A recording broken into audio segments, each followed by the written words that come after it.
Good morning. Got different batches of birds coming in this morning. Got here a little before sunrise. And it seems like an amazing sight.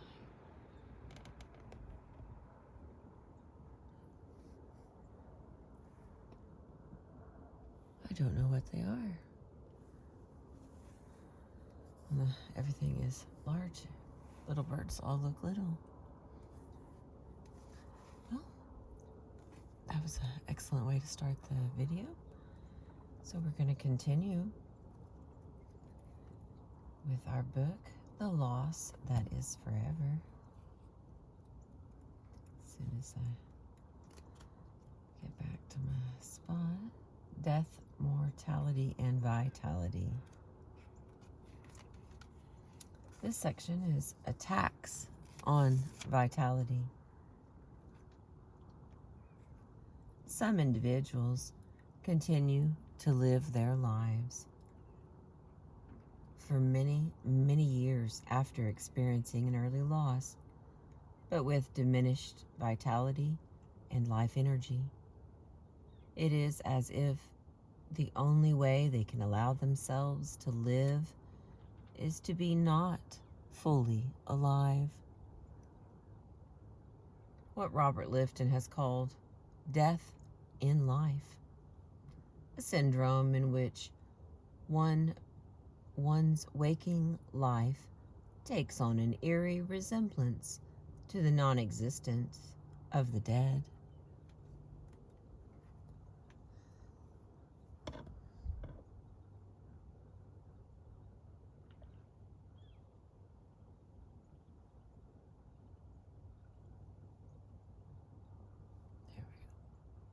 I'm hoping you can see the fish jump. Maybe tell me what it is. Okay,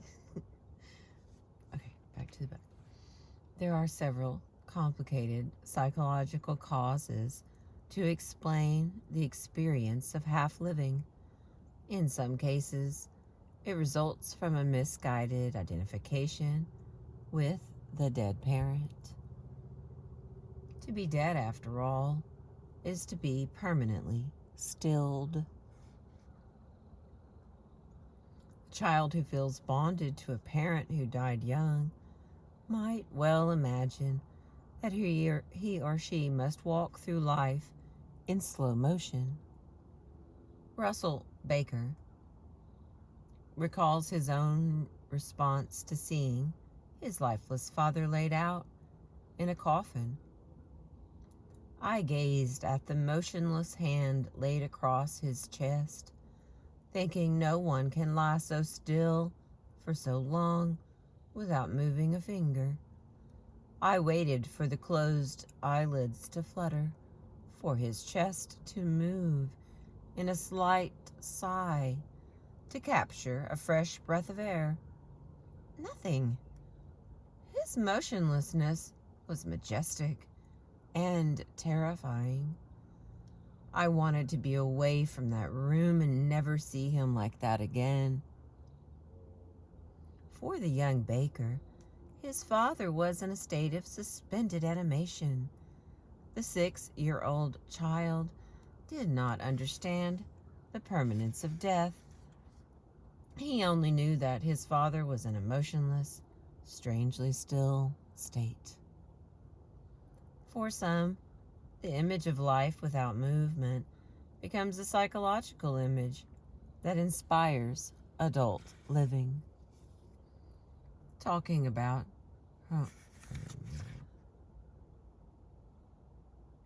one woman, in talking about her own life energy, recalled, "My passion was something that had just been in storage for years and years.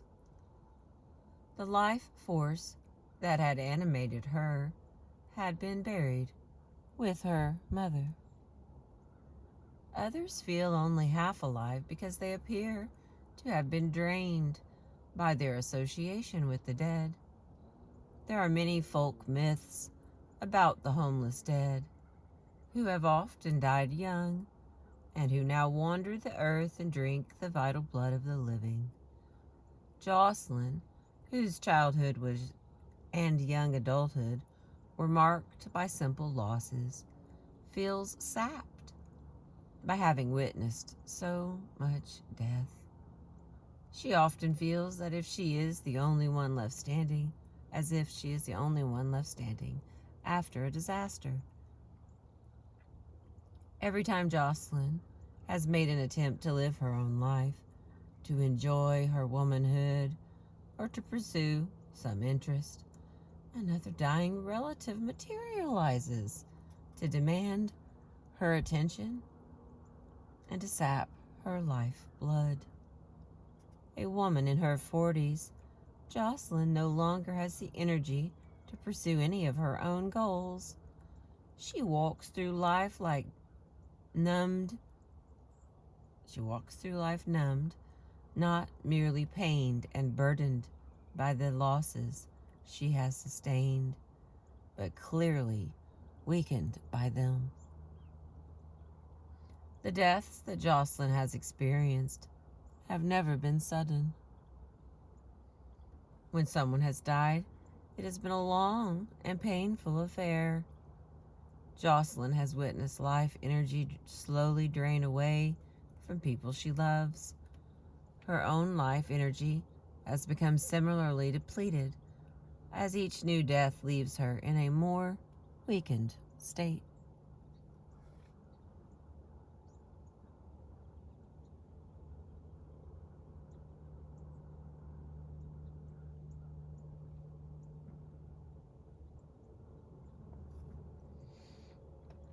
Other survivors of early loss believe that they will betray the dead by living their own lives with vitality. Active living involves change and evolution. When one changes, one inevitably leaves the past behind. Some survivors fear that their own forward movement is an abandonment of the dead. In some cases, the desire not to move beyond those who have died takes the form of freezing the past. A strange kind of mummification occurs as the survivor and his or her family preserve a room or a home exactly as it was when the dead mother or father was an occupant. Some survivors of early loss recall how the objects on a desk remained untouched for decades, almost as if the dead parent had just walked to the corner and was expected to return momentarily. Others manifest their fear of moving forward in more subtle ways.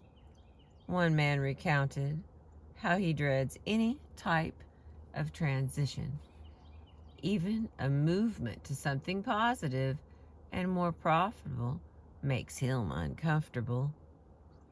Any change disturbs the past, making him feel farther and farther from his lost father. Still, others experience their active living as an affront to the dead. Some survivors of the Nazi Holocaust report that they are almost ashamed to live with gusto and passion. The dead seem to be the only pure ones, and the survivor feels that living actively is an insult to those who have died.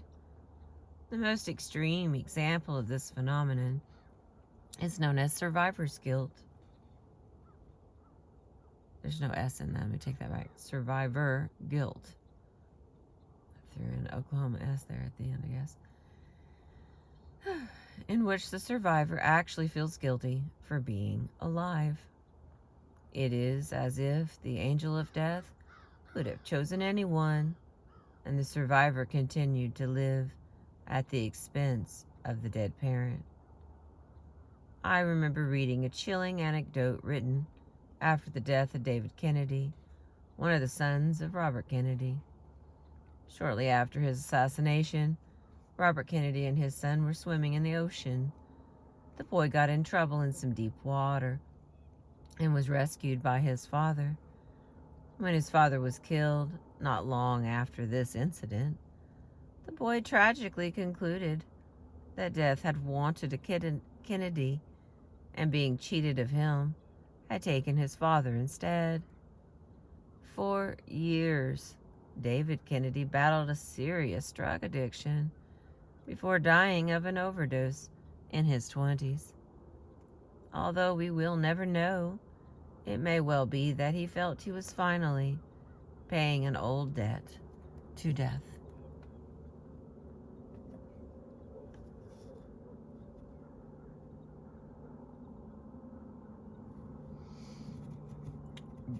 Bertolt Brecht writes eloquently in a passage inscribed on the wall of the Holocaust Museum in Washington, D.C., about his own survivorship of the Holocaust.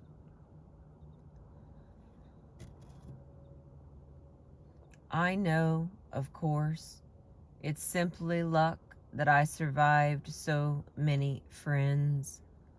But last night in a dream, I heard those friends say of me, survival of the fittest.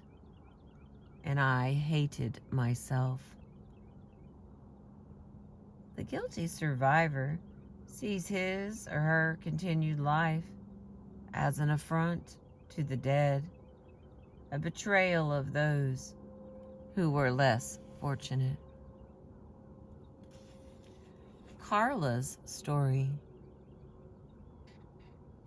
Carla's father died of heart failure when she was 17, but for years she watched as the disease that eventually took his life slowly sapped her father's life energy.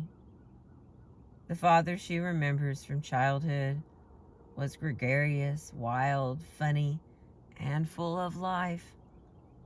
Over the years, however, his very aliveness became compromised by the heart disease that eventually killed him.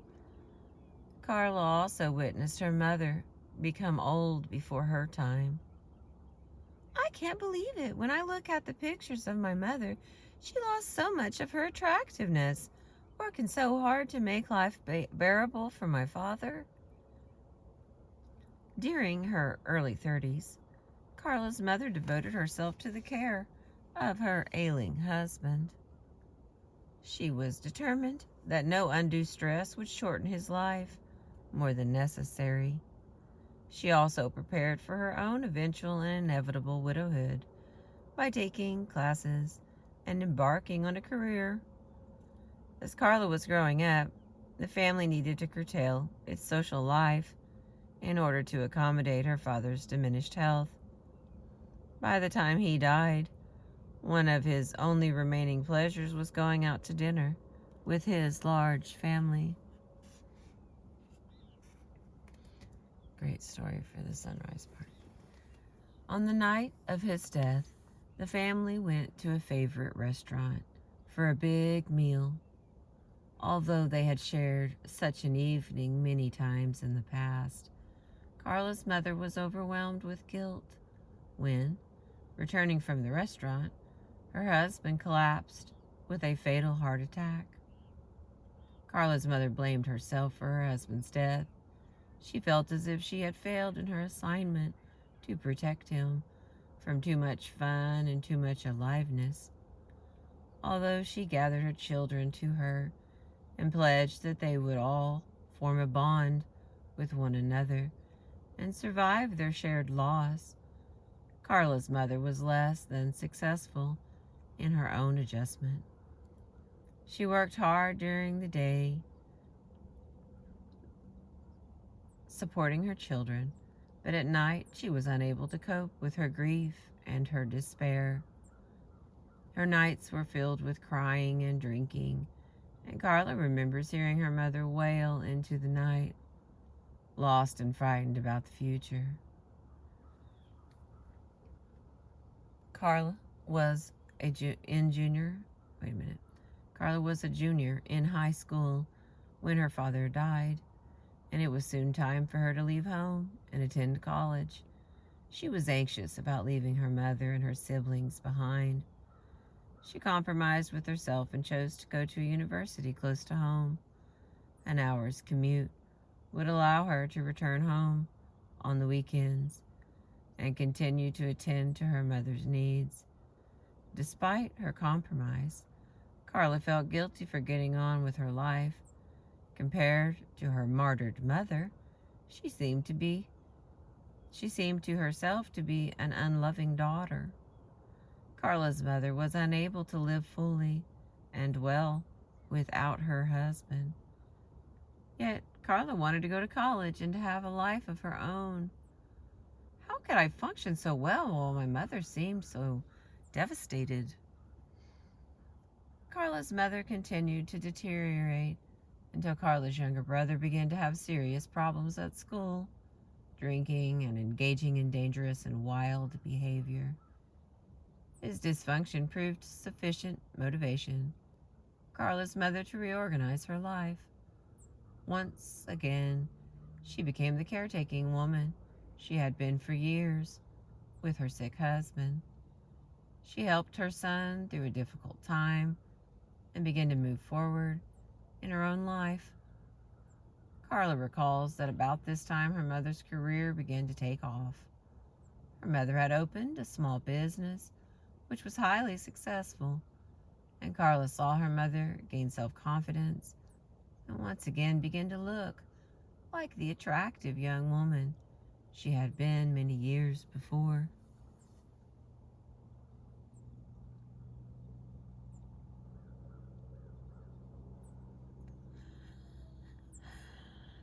Seems clear.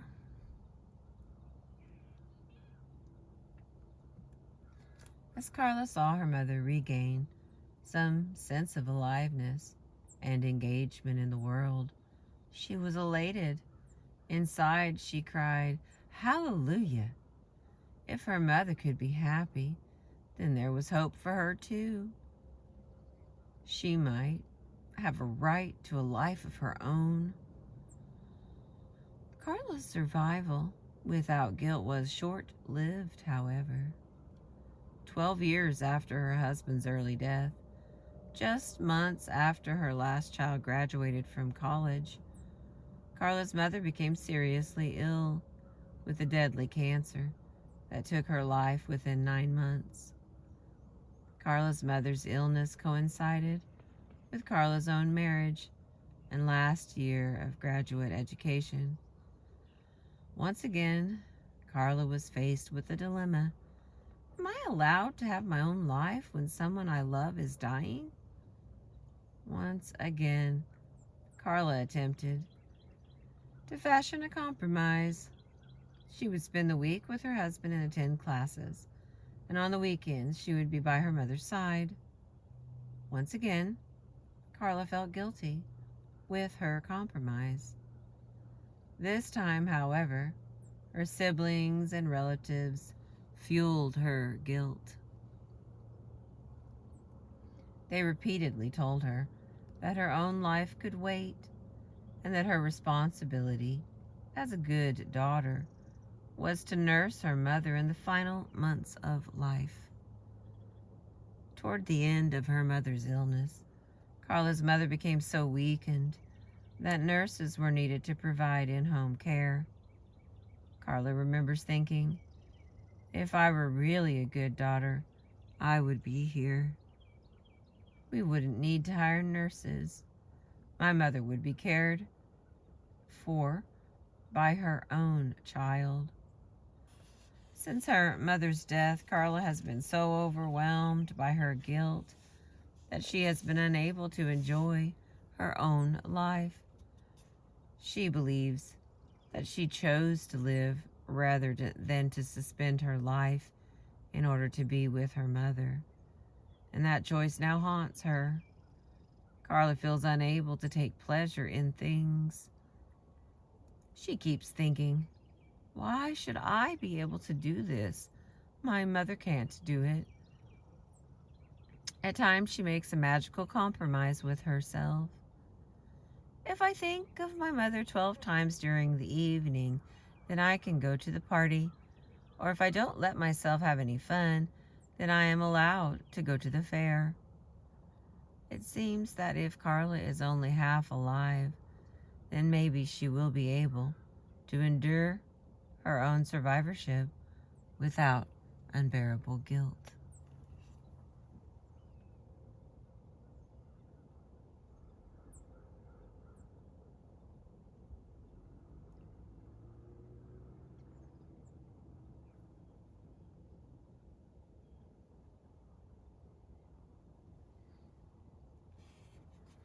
Carla finds herself getting angry with older men and women for no obvious reason. She believes that she is angry with these people just because they are alive. How dare they live and enjoy life when both her mother and father are dead? Twice, when given a chance to opt for her own life in the face of death, Carla has chosen selfishly, or so she now believes. She has opted for herself and for her own life. After her father's death, she chose not to remain in perpetual mourning. She was a young woman, and she wanted the normal life of a young woman.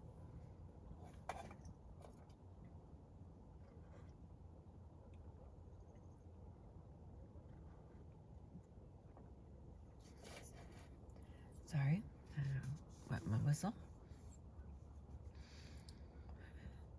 Okay. After her father's death, she chose not to remain in perpetual mourning. She was a young woman, and she wanted the normal life of a young woman. As a newly married young professional, she chose not to suspend her life in order to sit by her mother's bedside.